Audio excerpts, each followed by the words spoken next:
Many Israelis, including some members of the Netanyahu government, have rejected even this deal, and they seem to want to continue the genocide in full force. They all want to continue it in full force. What does it say about Israeli society? I think Israeli society, I've said it for many years, I think it's a lunatic society. People try to avoid that fact. If you take somebody like Bernie Sanders, he started off terrible the first couple of months on Gaza, and then he got quite good. I had very little problem with him except for one thing. He kept saying the problem is Netanyahu. Right. The problem is Netanyahu. That's not true. Even Netanyahu made the point in his UN speech. He says, everybody blames me for not wanting a Palestinian state, he said in the UN speech. But he said, you know what? He said, last week, he said there was a vote in the Knesset, whether you're opposed to support a Palestinian state. He said there are 120 members of the Knesset.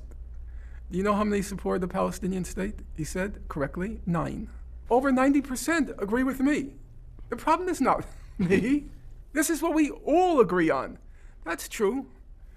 Israeli society, a poll taken probably about 4 or 5 months ago now, showed that 47% of Israeli Jews, 47%, support a genocide in Gaza. It wasn't an ambiguous question. You said, well, genocide, can mean many things. No, they were asked a very simple question. When the IDF, the Israeli Defense Forces, when they enter a city, should they kill everybody in the city? That was literally the question that was posed to them.